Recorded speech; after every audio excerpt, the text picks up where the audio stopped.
ഒരിക്കൽ Michael ക്ലാർക്കിനോട് Indian ക്രിക്കറ്റിലെ മാറ്റത്തെക്കുറിച്ച് ചോദിച്ചപ്പോൾ ദാദാ സൗരവ് ഗാംഗുലിയെ ചൂണ്ടിക്കാട്ടിയാണ് ക്ലാർക്ക് അതിന് മറുപടി പറഞ്ഞത്. ലോക ക്രിക്കറ്റിനെ ആകെ ഓസ്ട്രേലിയ ഭരിച്ചുകൊണ്ടിരുന്നപ്പോഴാണ് ഇന്ത്യയുടെ നായകസ്ഥാനം സൗരവ് ഏറ്റെടുക്കുന്നത്.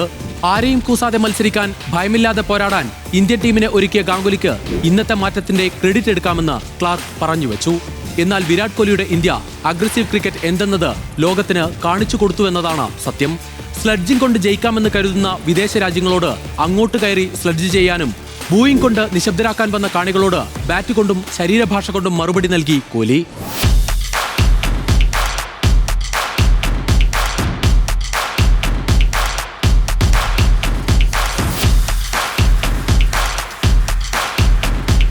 കോഹ്ലിയുടെ കീഴിൽ എസ് ശ്രീശാന്തും മുഹമ്മദ് സിറാജും ഒന്നിച്ച് ടെസ്റ്റ് കളിച്ചിരുന്നെങ്കിൽ എന്ന് ഏതോ ആരാധകൻ സാമൂഹ്യ മാധ്യമത്തിൽ കുറിച്ചത് ഓർക്കുന്നു. ഒരിക്കലും നടക്കാത്ത സ്വപ്നമെങ്കിലും തന്റെ കയ്യിലുള്ള വിഭവങ്ങൾ കൊണ്ട് തന്നെ ലോക ക്രിക്കറ്റിനെ അടക്കി ഭരിക്കാമെന്ന് കാണിച്ച താരമാണ് വിരാട് കോഹ്ലി.